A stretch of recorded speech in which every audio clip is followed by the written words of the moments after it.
আসসালামু আলাইকুম প্রিয় দর্শক, অন্য মঞ্চের আলাপচারিতায় আপনাদের সকলকে স্বাগত জানাচ্ছি। প্রিয় বন্ধুরা, প্রীতি, সালাম এবং শুভেচ্ছা নেবেন। জাতিসংঘের মানবাধিকার কমিশন একটি রিপোর্ট দিয়েছে। সেখানে তারা ড্রাফট যে রিপোর্টটা দিয়েছিল সেখানে তারা মৃত্যুর সংখ্যা 800-র কাছাকাছি বলেছিল। পরবর্তীতে সেই মৃত্যুর সংখ্যাটা 1400-তে চলে গেছে। এই সংখ্যাটা 1400 না 800 না এই সংখ্যাটা 200, এই নিয়ে একটা বিতর্ক আমরা করছি, কিন্তু আমরা এই বিতর্কের আড়ালে যে মৌলিক প্রশ্নটা করতে আমরা ভুলে যাচ্ছি সেটা হলো যে এই হত্যাকাণ্ডগুলো কারা সংগঠিত করেছে, এই হত্যার দায় কার, এই খুনগুলো কোন খুনির নির্দেশে হয়েছে, সেই প্রশ্নের গভীরে কিন্তু আমরা যাচ্ছি না। আমরা ঢালাও ভাবে বলছি যে শেখ হাসিনা খুনি, শেখ হাসিনা এই খুনগুলো করেছে, কিন্তু সেই প্রমাণ কি আছে? যদি আমি গত বছরের 5ই আগস্ট আপনাদের কাছে এই প্রশ্ন তুলতাম তাহলে আপনারা হয়তো সাথে সাথে আমাকে মেরে তাড়িয়ে দিতেন, কিন্তু সেদিনও আমরা বলার চেষ্টা করেছি যে এই আন্দোলনটি জামাত, শিবির এবং জঙ্গিদের আপনারা শোনেননি। সেদিনও আমরা বলেছি রংপুরের সাইদ শিবির কর্মী, আপনারা শোনেননি।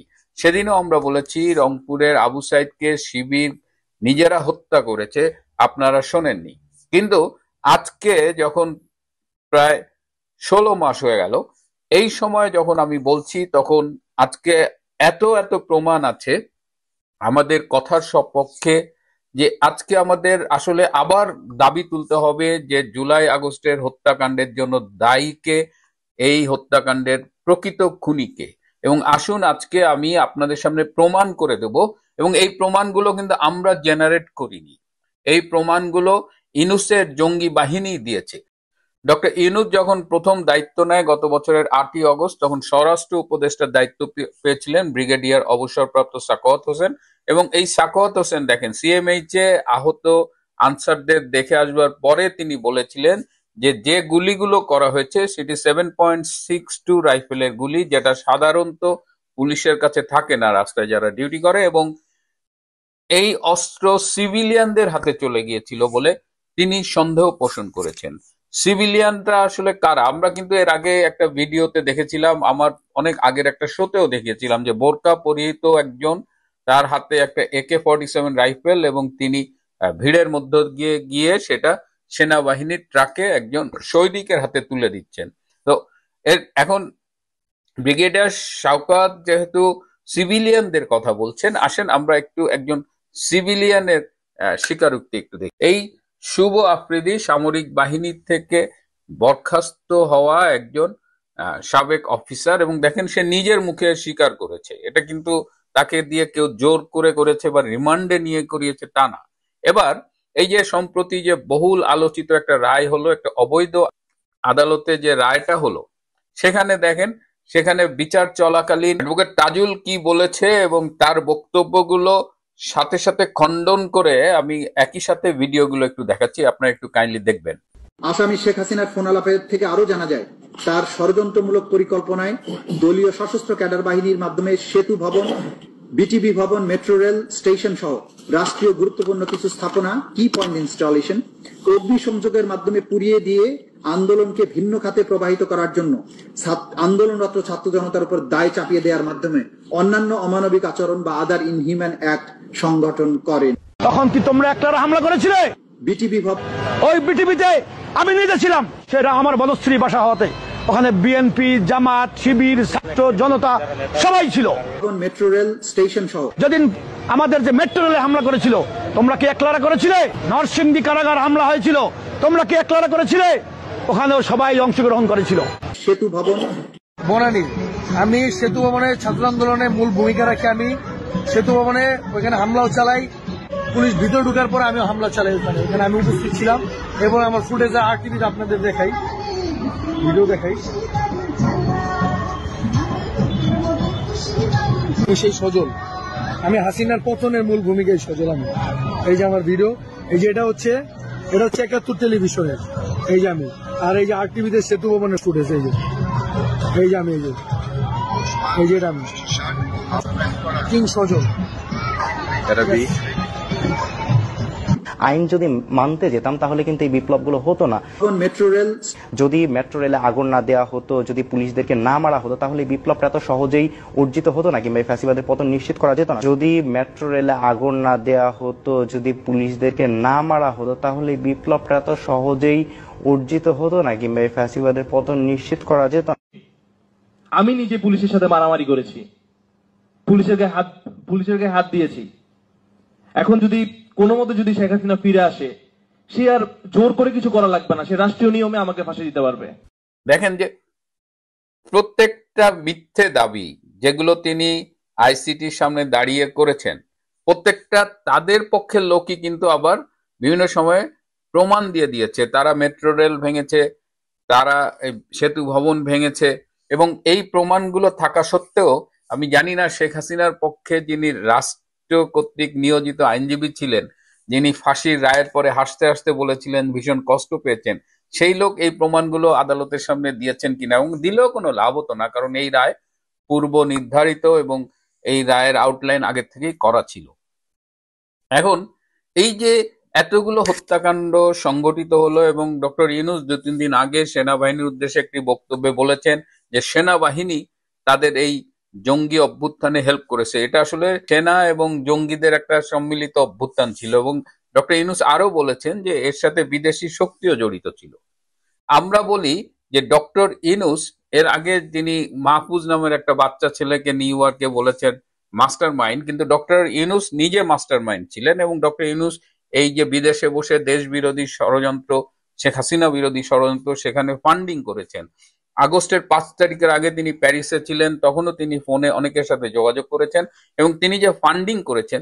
এখন আমি প্রশ্ন তুলতে চাই যে হত্যাকাণ্ডের দায় ইউনূস এবং তার জঙ্গি বাহিনীর, যে হত্যাকাণ্ডগুলো তারা সংগঠিত করেছে তার স্বীকারোক্তি আছে, সেখানে আমরা তো বলতে চাই যে প্রতিটা মৃত্যুর একদম বিশদ তদন্ত হোক, বের করা হোক, এবং বের করলে দেখা যাবে যে অধিকাংশ হত্যাই ইউনূসের জঙ্গি বাহিনী করেছে। কিছু হত্যা পুলিশ করেছে, ইটস ট্রু, কারণ যখন রাষ্ট্রীয় গুরুত্বপূর্ণ স্থাপনা আক্রান্ত হয় তখন হয়তো তার স্থানীয় ম্যাজিস্ট্রেট বা যারা থাকে তাদের নির্দেশে হয়তো পুলিশ গুলি করে, এবং সেই গুলিতে কিছু ক্যাজুয়ালিটি হতে পারে, কিন্তু একথা জোর দিয়ে বলা যায় যে এই মৃত্যুর অধিকাংশই ইউনূসের কিলার বাহিনী দ্বারা সংঘটিত হয়েছে। এই টোটাল জুলাই আগস্টে প্রচুর পুলিশ মারা গেছে, সরকারিভাবে বলা হচ্ছে 44 জন পুলিশ মারা গেছে, কিন্তু বাস্তবে এই সংখ্যা 3000 পর্যন্ত হতে পারে। অনেক পুলিশ আজ অব্দি মিসিং। এই পুলিশদের কারা হত্যা করলো সেই বিচারটা কেন আজ পর্যন্ত হচ্ছে না? তাড়াহুড়া করে আইসিটিতে একটা বানোয়াট মিথ্যে মামলায় শেখ হাসিনাকে খুনের দায়ে একটা মৃত্যুদণ্ডের রায় দিয়ে একটা এর ফলে কি হয়েছে, অধিকাংশ মানুষ এবং পৃথিবীর অধিকাংশ সংস্থা বলেন, দেশ বলেন, তারা কিন্তু এই বিচারটাকে প্রত্যাখ্যান করেছে। কেবলমাত্র যারা একদম ডাইহার্ট রাজাকার, ডাইহার্ট জামাত শিবির কিংবা বিএনপির এক অংশ যারা জামাতেরই অপভ্রংশ বলে আমরা মনে করি, তারা ছাড়া সবাই এটি প্রশ্ন তুলছে। আওয়ামী লীগের উচিত হবে, যারা শেখ হাসিনার পক্ষে কাজ করছেন তাদের উচিত হবে এই বিশ্বের কাছে তুলে ধরা যে জুলাই আগস্টের হত্যাকাণ্ডের মূল খুনি হলো ডক্টর ইউনূস এবং তার অনুসারীরা। সব তথ্য প্রমাণ বিশ্লেষণ করে এবং দেখে একথা নিশ্চিত করে বলা যায় যে শেখ হাসিনার নির্দেশে একটিও হত্যাকাণ্ড সংগঠিত হয়নি, এবং তিনি কোনো খুনের বা হত্যার নির্দেশ দেননি। আমাদের পররাষ্ট্র মন্ত্রণালয় থেকে ভারতকে চিঠি দেওয়া হয়েছে যে রায়ের পর যেন এই যে কারাদণ্ড প্রাপ্ত ব্যক্তিদেরকে ফেরত পাঠানো হয়। আপনার কি মনে হয় অজিত দোভাল তাদেরকে সঙ্গে করে নিয়ে আসতে পারবেন, নাকি অন্য কোনো সম্ভাবনা আপনি দেখছেন? না, সঙ্গে করে নিয়ে আসার বিষয়টা তো আসলে অবান্তর, এই কারণে যে এত সহজে তো এক্সট্রাডিশন হয় না। আর আমাদের এখান থেকে যে চিঠিটা গিয়েছে সেটা নিয়ম রক্ষার অংশ, এই চিঠিটা আমাদেরকে দিতেই হবে। পৃথিবীর যে কোনো দেশেই যদি এরকম কোনো ব্যক্তি থাকেন যিনি আমাদের এইখানে দণ্ডিত হয়েছেন অত্যন্ত গুরুতর মামলায়, তাহলে তাকে ফেরত চাওয়াই তো স্বাভাবিক। কিন্তু ফেরত দেওয়ার সিদ্ধান্তটা আমার ধারণা শুধু অজিত দোভাল সাহেবের একক সিদ্ধান্তের উপর নির্ভর করে না। ফেরত দেওয়ার বিষয়টা তো আসলে একটা রাষ্ট্রীয় সিদ্ধান্ত, এবং ভারত সেটা নিবে। আর ভারত সেটা নিবে কি নিবে না, এর সঙ্গে শুধু নিয়ম বা আইন জড়িত না, তাদের রাজনৈতিক দৃষ্টিভঙ্গিও জড়িত থাকবে। তাদের যে রাজনীতিবিদদের বা ক্ষমতাসীন রাজনৈতিক দলের যে দৃষ্টিভঙ্গি সেটাও জড়িত থাকবে, এবং একই সাথে আহ বিগত প্রধানমন্ত্রী শেখ হাসিনার ভারতীয় যারা মিত্র তাদের প্রভাবও জড়িত থাকবে। ফলে আমার কাছে মনে হয় না যে বিষয়টা এত সহজ যে উনি গেলেন আর সাথে করে এরকম অপরাধী নিয়ে ফেরত আসলেন, অভিযুক্ত অপরাধী নিয়ে। ব্যাপারটা সেরকম না। এটা আসলে এক ধরনের কল্পনার মতো যে উনি গিয়েছেন নিয়ে আসবেন, ব্যাপারটা এরকম না। আর এই ওনার যাওয়াটা তো একটা আঞ্চলিক নিরাপত্তা সম্মেলনকে উদ্দেশ্য করে, কিন্তু একই সাথে তিনি আগের দিন গিয়ে যে দেখা করছেন, এই দেখাটা কেন করছেন বা কি, এটার তো কোনো উপযুক্ত ব্যাখ্যা নাই। তারা মিটিং করছেন, এখন এই মিটিং এ কি কি আলোচিত হলো এটা যদি আমরা জানতে পারতাম তাহলে এটা নিয়ে মন্তব্য করতে পারতাম।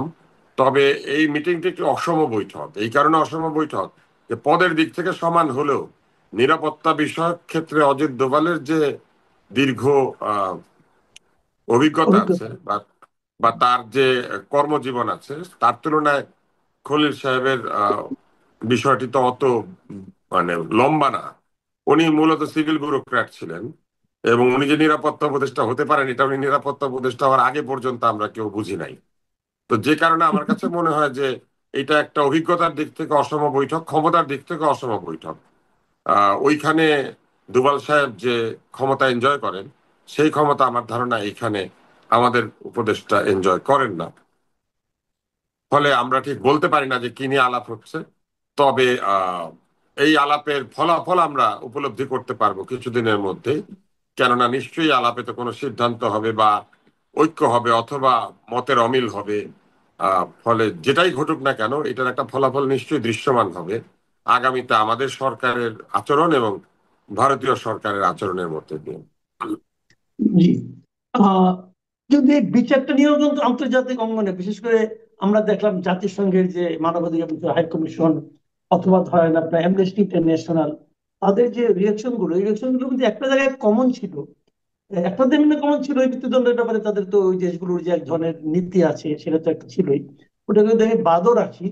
আরেকটা জিনিস কমন ছিল সেটা হলো যে এই মামলার পরিচালন যে প্রক্রিয়া, এটা নিয়ে তারা মানে কিছুটা আপত্তি করেছে এবং বলেছে যে এটা একটু মানে আপনার দৃষ্টিকটু ভাবে খুব দ্রুততার সঙ্গে কাজটা করা হয়েছে।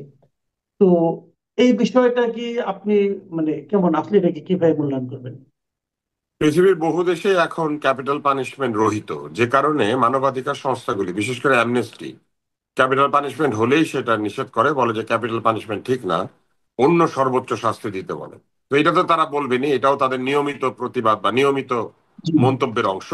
যে কোনোখানে যে কেউ ক্যাপিটাল পানিশমেন্ট পেলেই তারা যদি মন্তব্য করেন তাহলে প্রথমে বলেন যে এইটা ঠিক না, আর এরপরে তারা যেটা বলেন সেটা হচ্ছে যে তারা প্রসেসটাকে পরীক্ষা করেন। কেননা তাদের পরীক্ষা করার কতগুলি পদ্ধতি আছে, তারা একটা প্রোটোকল তৈরি করেছেন যে প্রোটোকলের মধ্যে তারা যে কোনো বিচারকে ফেলে দেন। তো সেখানে একটি বড় বিষয় হচ্ছে প্রোটোকল রক্ষিত হলো কিনা। সেই প্রোটোকলে বিচারক নিয়োগের প্রক্রিয়া থেকে শুরু করে বিচারের সময়, বিচারের পক্ষ বিপক্ষের উপস্থাপিত যুক্তি এবং লয়ারদের মান, বিচারের উপরে কোনো এক্সটার্নাল প্রভাব, এরকম নানান কিছু তারা বিবেচনায় নেন। তো এইসব বিবেচনায় নিয়ে তারা মন্তব্য করেছেন বলে আমার ধারণা। পশ্চিমা সমাজে বিচার সম্পর্কে যে ধরনের সামাজিক অনুভূতি বা সামাজিক ক্রিয়া প্রতিক্রিয়া কাজ করে, আমাদের দেশে কিন্তু এটা কাজ করে না। আমাদের দেশে কিন্তু আমাদের প্রথমত যে কোনো বিচারকে আমরা খুব একটা যে আস্থার সঙ্গে দেখি, ব্যাপারটা সেরকম না। আপনি দেখবেন যে আমাদের এখানে বিচার নিয়ে মানুষের মধ্যে নানান রকম অভাব অভিযোগ আছে। ফলে আমাদের এখানে এটা যেমন একটা প্রক্রিয়া, আরেকটা হচ্ছে আমাদের দেশে আমরা শাস্তিমূলক বিচারকে সবসময় ন্যায় বিচার বলে মনে করি। আমাদের এখানে কিন্তু আপনি লক্ষ্য করবেন যে শাস্তি আমরা প্রত্যাশা করি যে কোনো বিচারে, এবং শাস্তি যত ভয়ঙ্কর হয় আমরা মনে করি বিচার তত কঠোর হয়েছে। পশ্চিমাদের সঙ্গে এখানে আমাদের একটা তফাৎ আছে। পশ্চিমারা মনে করে যে শাস্তি অ্যাপ্রোপ্রিয়েট এবং শাস্তি একটা কারেকশনাল মেজার। তারা মনে করেন যে যাকে শাস্তি দেওয়া হচ্ছে সে কারেক্টেড হবে। আর আমাদের এখানে মনে করা হয় যে যাকে শাস্তি দেওয়া হচ্ছে তার কারেকশনের কোনো সুযোগ নাই, তার ভালো করে শাস্তি দিয়ে সোজা করতে হবে। তো এইটা আসলে সাংস্কৃতিক পার্থক্য। এবং সাংস্কৃতিক পার্থক্যটার কারণ কি জানেন? আমরা ঔপনিবেশিক শাসনে মধ্যে আমাদের আইন তৈরি হয়েছে। আমাদের এইখানে ঔপনিবেশিক শক্তি আমাদেরকে শাস্তি দিতে চাইতো বা আমাদেরকে সোজাই করতে চাইতো। যে কারণে আমাদের আইনগুলি তাদের দেশে প্রচলিত আইনের মতো হলেও কিছু কিছু ক্ষেত্রে আমাদের এখানে অনেক বেশি নিবর্তনমূলক এবং অধিকারহীন, যেটা তাদের দেশে অধিকার যুক্ত আর কি। তো এইসব কারণে পশ্চিমারা এখন তাদের স্ট্যান্ডার্ড দিয়ে আমাদেরকে বিচার করে, যে স্ট্যান্ডার্ডটা আবার তারাই সেট করে দিয়ে গিয়েছিল। যেমন এই ক্যাপিটাল পানিশমেন্টের ব্যাপারটা কিন্তু তাদেরই সেট করা, আমাদের এখানে সেট করা না। আমাদের দেশে এই পশ্চিমারা আসার আগে মৃত্যুদণ্ডের বিধান ছিল শিরচ্ছেদ অথবা আহ একটা দেয়ালের মধ্যে ঘর তুলে আটকে দেওয়া হইতো, জীবন্ত পুঁতে ফেলা হইতো, অথবা আমাদের এখানে শুলে চড়ানো হইতো। আপনি দেখবেন যে আমাদের এখানে কিন্তু ফাঁসি দিয়েছে মুঘলরা, এইটা নাই, মানে এই কথাটা নাই যে মুঘলরা ফাঁসির শাস্তি দিয়েছে। মুঘলদের শাস্তি ভিন্ন ছিল। তো এখন এই যে শাস্তির প্রকার ভেদটাও কিন্তু আমাদের এখানে পশ্চিমারাই করেছে, আবার পশ্চিমারাই এখন তাদের প্রসেস অনুযায়ী এটাকে বিচার করে। বলে আমি এগুলাকে খুব একটা ভালো মন্দ দৃষ্টিতে দেখি না। তাহাদের কথা তাহারা বলে, আমাদের কাজ আমরা করি, ব্যাপারটা বহুদিন থেকে এইরকম। তো তাহারা তাহাদের মতো বলিয়া যায়, আমরা শুনলে শুনি না শুনলে শুনি না। তবে এইটা ঠিক যে এটার সঙ্গে বাংলাদেশের যে সভ্য হওয়ার একটা ব্যাপার আছে না, আমাদের প্রধান উপদেষ্টা বলেছেন না আমরা জুলাই সনদের মধ্যে দিয়ে সভ্য হলাম। আসলে জুলাই সনদের মধ্যে দিয়ে আমাদের সভ্যতা হবে না। আমাদের সভ্যতা হবে যখন আমরা প্রকৃতই পৃথিবীর মানদণ্ডে যে সভ্য দেশগুলি আছে সেই সভ্য দেশের সঙ্গে তাল মিলিয়ে আমাদের সভ্যতা দেখাতে পারবো। এবং সেই ক্ষেত্রে আমি মনে করি যে আমাদের সভ্য হতে এখনো বাকি আছে। আচ্ছা, আরেকটা জিনিস, আজকে ইলেকশন কমিশনের সঙ্গে পলিটিক্যাল পার্টিগুলো মিটিং করেছে। বেশ কয়েকটা পার্টি গিয়েছিল, বিএনপি, নাগরিক ঐক্য, গণ অধিকার পরিষদ, রিপাবলিকান পার্টি, বাসদ, মার্ক্সবাদীরা গিয়েছিল। সেখানে বিএনপির পক্ষ থেকে একটা খুবই মৌলিক একটা দাবি করা হয়েছে, তারা প্রস্তাব দিয়েছে। তারা বলেছে যে নির্বাচনে নির্বাচন কমিশনের যে নিজস্ব কর্মকর্তা আছে তাদেরকেই রিটার্নিং কর্মকর্তা অথবা সহকারী রিটার্নিং কর্মকর্তা নিয়োগ করার প্রস্তাব দিয়েছে। তো এটা কি আপনার কাছে অবাস্তব মনে হয় নাকি এটা করা সম্ভব বলে মনে হয়?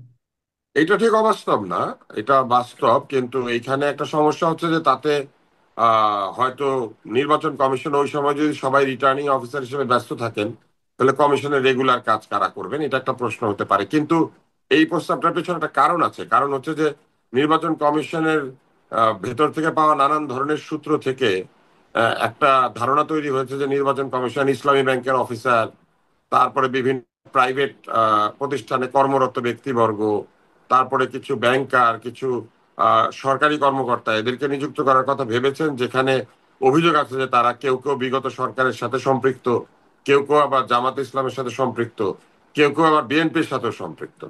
ফলে এই বিষয়টাকে এড়ানোর জন্যই মনে হয় তারা এই সংখ্যাটাকে ছোট করে নির্বাচন কমিশনের ডিরেক্ট কর্তৃত্বে থাকা লোকদেরকে ব্যবহার করতে বলেছেন। এটা মূলত নির্বাচনের আগে নির্বাচনের রিটার্নিং অফিসারদের নিরপেক্ষতা রক্ষার জন্য বিএনপির একটা প্রক্রিয়া আর কি। তবে আমি মনে করি নির্বাচন কমিশন চাইলে নিরপেক্ষ ব্যক্তিদেরকে রিটার্নিং অফিসার হিসেবে নিয়োগ দিয়ে এই সমস্যাটা সমাধান করতে পারেন। এমন নয় যে নিজেদের কর্মকর্তাই দিতে হবে, কিন্তু নিরপেক্ষতার যাচাই বাছাইটা ভালো হলে আমার মনে হয় ভালো হয়। কারণ রিটার্নিং কর্মকর্তা তো সব জায়গায় হয় ডিসি, আমরা যেটা দেখেছি। হ্যাঁ, ওই যে ডিসিদের নিয়ে একটা আপত্তি আছে, কেন ডিসি নিয়োগে বাণিজ্য হয়েছিল, এটা একটা অভিযোগ আছে। এই যে এই সরকারের বিভিন্ন নিয়োগ নিয়েও আপত্তি আছে যে তারা মেধা, যোগ্যতা বা নিরপেক্ষতা বিচার না করে দোসরের সঙ্গে সম্পৃক্ততা এবং ক্ষেত্র বিশেষে বিভিন্ন পলিটিক্যাল পার্টির সাথে যুক্ততা অথবা ক্ষেত্র বিশেষে টাকা লেনদেনের অভিযোগ আছে। ফলে এইসব ক্ষেত্রে আসলে আমার মনে হয় বিএনপি একটু শঙ্কিত হয়ে উঠেছে যে এদেরকে ডিসি এসপি দেরকে রিটার্নিং অফিসার হিসেবে নিয়োগ দেওয়া বা সরাসরি সরকারি কর্মকর্তাদেরকে নিয়োগ দেওয়ার ব্যাপারে হয়তো বিএনপি একটু সন্দিহান হয়ে উঠেছে আর কি। এটাকে আমি নেগেটিভ বা পজিটিভ কোনোভাবেই দেখি না। আমি মনে করি যে নির্বাচনের আগে দলগুলি বিভিন্নভাবে নিজেদের অবস্থানকে সুদৃঢ় করতে চায়। বিএনপির এটা একটা প্রক্রিয়া আর কি। বিএনপি চাইছে যে যাতে কোনোভাবেই তাদের উপযুক্ত ক্যান্ডিডেটের মনোনয়ন বাতিল না হয় আর কি। কিন্তু আরেকটা কথা, আমি আমি পার্সোনালি যেটা মনে করি আর কি, এটা অবশ্যই একটু শেয়ার করি। এটা হলো যে এই যে সরকার এখন নির্বাচনের আগে সব জেলার ডিসিবিলিটি পরিবর্তন করতেছে। অলরেডি শুনলাম যে 50টা 52 জন পরিবর্তন হয়েও গেছে। তো এটা তো এই সরকার না করলেও পারে, কারণ আমরা জানি যে ইলেকশন কমিশন যখন শিডিউল ঘোষণা করবে তখন থেকে তো পুরো প্রশাসন ইলেকশন কমিশনের আন্ডারে চলে যাবে। তো ওই সময় ইলেকশন কমিশনই তাদের নিজস্ব বিবেচনায় নতুন করে সবাইকে পরিবর্তন করলেই পারে। তাহলে কিন্তু আমার মনে হয় যে এই যে বিএনপি অমুকে বিএনপি, তুমুকে আওয়ামী লীগ, তুমুকে জামাত, তুমুকে এনসিপি, এই সমস্ত অভিযোগ থেকে কিন্তু আমরা মুক্ত হতে পারি। এটা আপনি কি মনে করেন? যারা তাস খেলে তারা জানে যে তাস খেলা যদি আপনি বারবার কার্ড শাফল করেন তাহলে প্রথমে যে অবস্থা ছিল কার্ড, সেই অবস্থা আবার ফেরত যায়। তো এই নির্বাচন কমিশনের আগে একবার নেড়ে চেড়ে দিল যাতে নির্বাচন কমিশন আবার নাড়লে আগের অবস্থায় ফিরে যায়। এটা একটা সমস্যা। দ্বিতীয় সমস্যা হচ্ছে এই সরকারের নিরপেক্ষতা নিয়ে যথেষ্ট প্রশ্ন আছে। বিএনপি সরাসরি প্রশ্ন তুলেছে এবং তাদেরকে বলেছিল যে নির্বাচনের তফসিল ঘোষণার সাথে সাথে তারা যেন তত্ত্বাবধায়ক সরকারের মতো আচরণ করেন, অন্তর্বর্তী সরকার না থাকেন।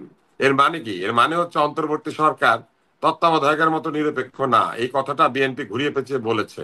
তো সেই কারণে আমার মনে হয় যে এরাও খুব প্রমাণ করার চেষ্টা করছেন যে আমরা খুব নিরপেক্ষ। এই অন্তর্বর্তী সরকারের আসলে এখন আর এটা কোনো সুযোগ নাই। এই অন্তর্বর্তী সরকার যে নিরপেক্ষ না, এটা তারা বেশ ভালোভাবে প্রমাণ করেছেন। ফলে এখন তারা যাই করেন না কেন, এইটা বরং তাদের এই অনিরপেক্ষতার যে চেহারা তৈরি হয়েছে সেটাকে কোনোভাবেই মোচন তো করবেই না, উল্টা এটা একটা ডেসপারেশন শো করবে যে ঠাকুর ঘরে কেড়ে আমি কলা খাই না, আমি কলা খাই না, ব্যাপারটা এরকম হয়ে গেল আর কি। কারণ আমরা দেখেছি তারা কিভাবে দল, বিভিন্ন পছন্দের দল এবং ব্যক্তিকে তারা প্রিভিলেজ দিয়েছেন, সুবিধা দিয়েছেন, আশ্রয় প্রশ্রয় দিয়েছেন, ক্ষেত্র বিশেষে তার আশকারা দিয়েছেন। আশকারা শব্দটা আমি ব্যবহার করলাম আর কি। হুম, হুম, হুম। তাহলে এটা কি তাহলে নির্বাচনের নিরপেক্ষতাকে এই সরকার তাহলে বজায় রাখতে পারবে আলটিমেটলি আপনার? দেখেন, এই সরকারের নিরপেক্ষতার জায়গাতে বেশ কিছু প্রশ্ন তখনই তৈরি হয়েছে যখন সরকারের ভেতরে থাকা একজন ব্যক্তি বের হয়ে রাজনৈতিক দল গঠন করেছেন। তিনি কি জানতেন না তিনি রাজনৈতিক দল গঠন প্রক্রিয়ার সাথে যুক্ত? উনি কি হঠাৎ সকালবেলা সিদ্ধান্ত নিয়েছেন আর বিকালে বের হয়ে গিয়েছেন? মোটেও না। এই প্রক্রিয়াটা যখন সম্পন্ন হচ্ছিল, এই সম্পন্ন হওয়ার প্রক্রিয়ার মধ্যে নিশ্চয়ই এই দলের যিনি সভাপতি হয়েছেন তার যুক্ত থাকারই কথা। তিনি কি বিযুক্ত থেকে এটা হয়েছিল? তার মানে ক্ষমতায় বসে থাকা অবস্থায় বাইরে একটি রাজনৈতিক দল গঠনের ক্ষেত্রে মানসিক ভূমিকা অথবা পরামর্শের ভূমিকা অবশ্যই ছিলেন তিনি, এটা অস্বীকার করতে পারা যাবে না। তাইলে শপথ ভঙ্গ করেছে না? আপনি একটা তত্ত্বাবধায়ক সরকারের ভিতরে থেকে বাইরে রাজনৈতিক দল তৈরি হচ্ছে, সেইটা তৈরির প্রক্রিয়া আপনি মানসিক সমর্থন, বুদ্ধিবৃত্তিক সমর্থন কেন দিলেন? এটা হচ্ছে এক। দ্বিতীয় হচ্ছে, এই সরকারের আরেক উপদেষ্টা বলেছেন আমি নির্বাচন করব। উনি নির্বাচন করবে মানে উনি 2 দিন পরে অনিরপেক্ষ হয়ে যাবে, কোনো না কোনো দলের টিকিট নিবে। তো যেই দলের টিকিট উনি নিবে, উনি কি সেই দলের সঙ্গে যুক্ত না? আমরা কিন্তু এর আগে দেখেছি ওই দলের সঙ্গে উনি নাস্তা খান, উনি কেক খান, পেস্ট্রি খান, ছাগল খান, হাঁসের মাংস খান, তো বিভিন্ন খাওয়া দাওয়া করেন। তো তাইলে উনি এখন যে কাজগুলি করছেন সেটা কি ওনার যে দলে উনি যোগ দিবেন সেই দলের বিপক্ষে কিছু করছেন? সেই দলের স্বার্থহানি হয় এমন কোন সিদ্ধান্ত তিনি নিচ্ছেন না। তো না নেওয়া মানেই তো হচ্ছে উনি কোন একটি দলের দিকে তার এক ধরনের মায়া মমতা আছে। তাইলে এটা আরেকটা ঘটনা। এবং এর বাইরে একাধিক ব্যক্তি আছেন যাদেরকে আমরা দেখেছি যে তারা নানাভাবে এক ধরনের পক্ষপাত তারা প্রদর্শন করেছেন। আমি অযথা নাম বলতে চাই না। আমি এখানেও কিন্তু দেখেন কারো নাম বলি নাই। এখন কেউ যদি এখানে নিজেকে ভেবে নেন, ভেবে নিতে পারেন, কিন্তু এই সরকারের নিরপেক্ষতা বিভিন্ন জায়গাতে তারা কাজের মাধ্যমেই প্রশ্নবিদ্ধ করেছেন। জি, আমি এখন একটা শেষ প্রসঙ্গে আসছি। এটা হয়তো অতটুকু রাজনৈতিক নয় কিন্তু বেশ আলোচিত। এই কারণে আজকে আপনি নিশ্চয়ই জানেন যে এর মধ্যে সারা দেশে মোবাইল দোকানগুলো সব বন্ধ হয়ে গেছে, তার একটা ধর্মঘটে গিয়েছে। এবং এটা মূল ইস্যুটা তৈরি হয়েছে ওই NEIR, এটা বাস্তবায়নকে কেন্দ্র করে। তার মানে মোবাইল গুলিকে তারা রেজিস্ট্রেশন করতে হবে, কি করতে হবে না করতে হবে, এগুলো 16 তারিখের পর থেকে আগামী মাসে তারপর সব বন্ধ হয়ে যাবে। ফয়েজ আহমেদ তৈয়ব সাহেব এই মানে অভিনব পদ্ধতিটা নিয়েছেন, হয়তো এটা ভালো পদ্ধতি হবে, কিন্তু এটা বাস্তবায়ন করতে যে ঘটনাগুলো কালকে রাতে ঘটেছে বলে আমরা শুনেছি, যে একজন সাংবাদিককে মধ্যরাতে তার বাসা থেকে উঠিয়ে নিয়ে গেছে ডিবি, তারপরে 12 ঘন্টা আটকে রেখেছে, আরো একজনকে জেলে নিয়ে গেছে, এই যে বিষয়গুলো, এই বিষয়টা কেমন? আর এই বিষয়টাকে বাস্তবায়ন করতে যে ঘটনাগুলো ঘটানো হচ্ছে, যে প্রক্রিয়াগুলো আমরা দেখছি, এটাই বা কেমন? তার আগে আমি শুধু আরেকটা বিষয় বলি যে এনসিপি দাবি জানিয়েছে যে পোস্টারে পিছনের দিকে কারো ছবি ব্যবহার করা যাবে না। কারো ছবি ব্যবহার না করলে আমার ব্যক্তিগতভাবে কোনো আপত্তি নাই, এই জন্য যে ছবি আসলে বিজয় নিশ্চিত করে না। ছবি এক ধরনের সম্মান, বলা যে আমি আসলে কার রাজনীতিকে বা কাদের রাজনীতিকে আমি প্রমোট করছি, এবং নিজের দলের অতি জনপ্রিয় ব্যক্তি যারা তাদের জনপ্রিয়তাটাকে ব্যবহার করা। তো এইটা যদি তারা বন্ধ করতে চান, এই দাবি তারা করতেই পারেন। কিন্তু আমি সেক্ষেত্রে দাবি মানে বলতে চাই যে তাহলে কি জুলাই বিপ্লবে যারা শহীদ হয়েছেন এদের নাম বা ছবি ব্যবহার করাও কি তারা বন্ধ করে দিবেন? কিংবা যে কোনো ধরনের ছবি ব্যবহার করা বন্ধ করে দিবেন? একটা দল কি তার প্রতিষ্ঠাতার ছবি ব্যবহার করতে পারবে না কোথাও? এই প্রশ্নগুলি কিন্তু আসবে। ফলে আপনি লক্ষ্য করলে দেখবেন যে নয়া নয়া দাবি দাওয়া উত্থাপন করা হচ্ছে এইরকম যেই দাবি দাওয়াগুলি আসলে ইলেকশনকে বন্ধ করা বা অহেতুক জটিলতা তৈরি করার জন্য এক ধরনের আমি বলবো যে আবদার আর কি। তো এইগুলি যদি চলতে থাকে আমার মনে হয় যে আসলে আহ বৃহৎ দল হিসেবে বিএনপিকে অনেক ধৈর্যের পরিচয় দিতে হবে। কারণ আহ আপনি মানে এই মজার ব্যাপারটা আপনি লক্ষ্য করেন, একদিকে তারা বিভিন্ন বাদের অবসান চায়, আরেকদিকে তারা আরেকটি বৃহৎ দলের নেতা নেত্রীর ছবি পিছনে ছাপা যাবে না সেইখানে তারা বাধা চায়। আবার নিজেদের বেলায় কি তারা কি তাহলে তাদের তারা যাদের নাম ব্যবহার করেন সেই নামগুলি কি তারা ব্যবহার করা বন্ধ করে দিবেন, অথবা ছবি বন্ধ করলেন নেতা নেত্রীর নামে স্লোগান দেওয়া কি বন্ধ হবে? ফলে এই বিষয়গুলো আমার মনে হয় যে একটু নির্বাচন কমিশনের বা ভালো করে এগুলা পরিষ্কার করা উচিত। না হলে প্রতিদিন এরকম দাবি দাওয়া আসতে থাকবে এবং এরপরে আসবে যে আপনি প্রতীক কত বড় প্রতীক ব্যবহার করতে পারবেন। কেননা শাপলা ফুল ছোট, ধানের শীষ একটু বড়, আর মনে করেন লাঙ্গল আরো বড়, তারপরে মনে করেন গরু মনে করেন বিরাট। হ্যাঁ, গরুর তো গাড়ি। হ্যাঁ এখন গরুর গাড়ি বিরাট, এখন গরুর গাড়িকে ছোট বানাইতে হবে অথবা শাপলা ফুলকে বড় বানাইতে হবে, এরকম আপত্তি আসে পড়তে পারে আর কি। তো এইটাকে আপনি কি করবেন? অথবা এরকম আসতে পারে যে 6 ফুট দীর্ঘ কোনো প্রার্থী দেওয়া যাবে না, 5 ফুট 6 ইঞ্চির ভিতরে রাখতে হবে, কারণ বাংলাদেশের এভারেজ উচ্চতা 5 ফুট 6 ইঞ্চি। মানে এইসব দাবি দেওয়া না খুব হাস্যকর। এইবার আসেন আমি পরের ইয়েটাতে যাই, জি। পরের প্রশ্নে যাই। সেটা হচ্ছে যে আমাদের বাংলাদেশে বৈধভাবে আমদানিকৃত মোবাইল ফোন যেহেতু সরকারকে ভ্যাট ট্যাক্স দেয়, সরকার সেই মোবাইল ফোন বা হ্যান্ডসেট গুলিকে এক ধরনের প্রোটেকশন দেওয়ার জন্য এবং নিরাপত্তা জনিত কারণেও আইএমইআই নম্বর দিয়ে এটাকে ন্যাশনাল একটা রেজিস্ট্রির আন্ডারে আনতে চেয়েছে, যে প্রতিটি আমদানিকৃত ফোনের একটা ওয়েবসাইট থাকবে এবং সেইখানে বা একটা একটা তুলনা করার জায়গা থাকবে। আপনি ফোনটা ব্যবহার করতে শুরু করলেই রেজিস্টার্ড হ্যান্ডসেট না হলে সে মানে এক ধরনের বাধাপ্রাপ্ত হবে, এটাকে ট্যাক্স দিয়ে রেজিস্টার করাতে হবে। এখন এইটা একদিকে যেমন ঠিক, আরেকদিকে কিন্তু বাংলাদেশের যে মোবাইল ব্যবসা, এই ব্যবসাতে অধিক দামি সেটগুলি অধিকাংশ ক্ষেত্রে আমদানি হয়ে আসে না এবং বাংলাদেশে অধিক দামি সেটগুলি তৈরি হয় না, যার ফলে মানুষ কি করে অধিক দামি সেটগুলি বিদেশ থেকে হাতে হাতে নিয়ে আসে এবং অনেক ক্ষেত্রে এটা চোরাই পথেও ঢুকে থাকে। এখন এটাকে বন্ধ করার জন্য এই প্রক্রিয়াটা একদিকে যেমন ভালো, আরেক দিকে এই প্রক্রিয়া একটা অসুবিধাও আছে। আমাদের দেশে যে মোবাইল বিক্রয় শিল্পটা তৈরি হয়েছে, এইখানে বিরাট সংখ্যক স্মার্টফোন বিক্রি হয়ে থাকে মূলত হাতে করে আনা সেট, এবং এখানে অনেক ব্যবসায়ী আছেন, লোকজন আছেন যারা জড়িত। আমার মনে হয় এদের সঙ্গে আলোচনা করে স্টেপ বাই স্টেপ এই কাজটা করলে পরে ভালো হতো, অথবা এই বিষয়টিকে রেগুলারাইজ করার জন্য বিক্রির সময় একটি কর পরিশোধ করে দেওয়ার ব্যবস্থা রাখলে হয়তো এটা ঠিক হয়ে যেত। মানে হাতে করে সেট আসলেও যিনি বেচবেন তিনি এটা ডিক্লারেশন দিয়ে একটা নির্দিষ্ট পরিমাণ কর উনি পরিশোধ করে দিবেন, তাহলে আমার মনে হয় ভালো হতো। কেননা বাংলাদেশে কিন্তু আইফোন অধিকাংশই হাতে হাতে আসে। তারপরে স্যামসাং এর যে বড় বড় সেট গুলি আছে যেগুলো অনেক দাম, এগুলো হাতে করে আসে, কারণ কর দিতে গেলে এগুলোর উপর অনেক কর হয়। আর এগুলো আবার আমাদের এখানে সংযোজিত হয় না, এই হাই এন্ড সেট গুলো আমাদের এখানে সংযোজিত হয় না, একটা জিনিস ফলে যে বলি কোনো ভাবে এগুলো বাইরে থেকে আসে। ভাই, এখানে আমার একটা অভিজ্ঞতার কথা বলি। এই যেমন ধরেন কেউ একজনকে গিফট করলো, এখন এরকম কিন্তু অনেক ঝামেলা হয়। আমি আমার নিজের একটা অভিজ্ঞতা, অবশ্যই একটু অপ্রাসঙ্গিক, অনেক আগের একটা অভিজ্ঞতার কথা বলি। আর আমাকে একবার একজন একটা আপনার এই স্যুট পিস উপহার দিয়েছিল। তো আমি এটা খুব বিপদে পড়ে গেছিলাম, কারণ আমি বললাম যে স্যুট পিসের যত দাম, এটা বানাতে তার চেয়ে বেশি টাকা লাগবে। তো এটাতে আমি কি করে বানাবো? এখন যদি এমন হয় যে কেউ যেন আমাকে একটা গিফট করলো, আর গিফট করলে পরে ওটার যে কর হবে, আমি যে কর দিতে যাই, সেই কর দিতে গেলে তো আমার অলরেডি একটা মোবাইল আছে, আর একটা মোবাইল আমাকে একজন গিফট করতে শখ করে বিদেশ থেকে আসছে, আমার জন্য নিয়ে আসছে। এখন ওটা যদি আমি কর দিতে যাই, দেখা যাবে যে এটার জন্য অনেক টাকা আমাকে খরচ করতে হবে। এটা আমার জন্য একটা বাড়তি পেইন হতে পারে, কিন্তু মানে এই জিনিসটা একটু বিবেচনায় রাখতে এবং হবে। আরেক হ্যাঁ হতে পারে আরেকটা কাজ হচ্ছে যে এই যে অতি দামি সেট এগুলো আসলে কি পরিমাণ বাংলাদেশে ব্যবহৃত হয় এটার একটা সংখ্যা নিশ্চয়ই আছে। ফলে এই অতি জি। দামি সেট গুলার ক্ষেত্রে মূল্যের ভিত্তিতে কর সেট না করে আমার মনে হয় এককালীন একটা কর ধরে দিলে ভালো হয়। যেমন রাইট, ভিডিও রাইট। ক্যামেরার ক্ষেত্রে 15,000 টাকা একটা কর ধরা আছে, এরকম কিছু কিছু ক্ষেত্রে কনসোলিডেটেড কর ধরা আছে, দাম যাই হোক কর এত হবে।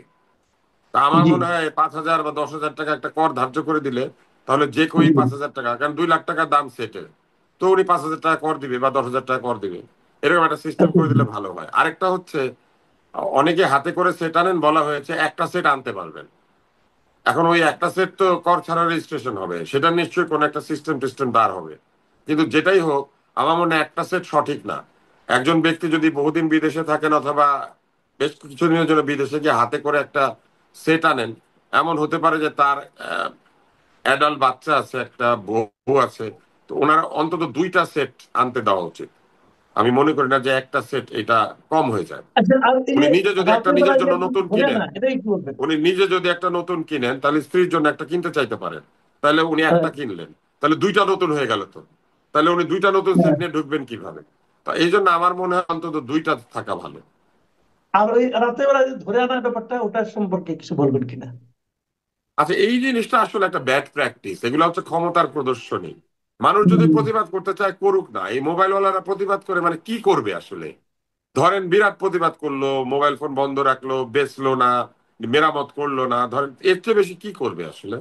এত সহজে যদি আমরা শক্তি প্রয়োগ করতে শুরু করি এবং আমরা প্রশাসনিক শক্তি দেখাতে শুরু করি, আমার মনে হয় সেইটা যারা এটা প্রয়োগ করেন তাদের অধৈর্য এবং তাদের এক ধরনের ক্ষমতা প্রদর্শনের আকাঙ্ক্ষাকে প্রমাণিত করে। এবং এই যে আইনটাতে উনি করে যাচ্ছেন, ধরেন নির্বাচিত সরকার এসে কিন্তু এটা বাদ দিয়ে দিতে পারে, কালকে দিতে পারে হুম, না। তো এই মাত্র 2-3 হুম। মাসের জন্য এই বাহাদুরি না করাটাই মনে হয় আমার মনে হয় ভালো। তার মধ্যে উনি একজন বিদেশি নাগরিক, ওনার দেশে তো এই জিনিসই নাই। মোবাইল ফোন নিয়ে ওরা মাথা ঘামায় এইভাবে আমাদের মতো? কে কোনটা কোন দেশ থেকে আনলো, কোথা থেকে ঢুকলো, কোথা থেকে গেল না, উনি যে দেশে থাকেন অন্তত ওই দেশের নিয়মগুলো এখানে একটু চালু করে দিলেই তো পারে, কিন্তু সেটা তো করছে না। তো এই জন্য আমি মনে করি যে এগুলা আসলে ক্ষমতার নগ্ন প্রদর্শনী। ক্ষমতা চিরকালই প্রদর্শন করে নগ্নতায়। আপনি নিশ্চয়ই সেই গল্পটা জানেন যে রাজার একটি অদৃশ্য কাপড় সেলাই করলো জি। তার চামচারা। রাজা হাটে নগ্ন, একটা শিশু বলে বসলো, এ কি রাজা, তুমি তো নগ্ন। এর আগে পর্যন্ত কেউ বলে নাই যে রাজা নগ্ন। তো ক্ষমতার এই নগ্নতা চিরকালই প্রদর্শিত হতে থাকে। আমাদের জি। মতো 2-1 জন শিশু সুলভ ব্যক্তি হঠাৎ বলে উঠে যে রাজা তুমি তো নগ্ন। আমাদের এই শিশু সুলভ বিষয়টিকে ক্ষমার দৃষ্টিতে দেখাই ভালো। আমরা শিশু, আমরা বুঝি না। শিশু আর উন্মাদ ছাড়া তো কেউ নিরপেক্ষ হতে পারে না। তো এই জন্য আমরা হয় শিশু নইলে উন্মাদ, এবং এই উন্মাদ শিশু আমরা কথাবার্তা বলি, এইটা এইভাবে দেখাই ভালো। কিন্তু এই যে ধরে নিয়ে যাওয়া হয়েছে তাকে, সে এমনকি একটি বড় আহ কোন পত্রিকার সম্পাদকও না, এই পত্রিকাটা মৃতপ্রায়, এটার অনলাইনও মৃতপ্রায়। ফলে এই জিনিসটা করে আর রাতের তুলে নিয়ে যাওয়ার কি আছে? দিনের বেলা নিলেই তো হইতো, মানে রাতের 12টায় নিতে হবে মানে। এগুলি আসলে আমার কাছে মনে হয় যে এগুলো এক ধরনের ভীতি প্রদর্শন। ঠিক না আর কি, জি। এগুলো করা না করলেই ভালো। অনেক ধন্যবাদ। অনেক ধন্যবাদ জনাব আব্দুল লতিফ তুষার। প্রিয় দর্শক, আপনারা শুনলেন জনাব আব্দুল লতিফ তুষারের আলোচনা। আমরা চেয়েছিলাম আলোচনাটা একটু ছোট রাখতে, কিন্তু তুষার ভাইয়ের স্বভাবই এরকম, আর ওনার বৈশিষ্ট্যটাই এমন যে ওনার কথা শুনতে থাকলে শুনতে ইচ্ছে করে। আমার ধারণা আপনারা এটা এনজয় করেছেন। সবাই ভালো থাকবেন। এখন এ পর্যন্ত।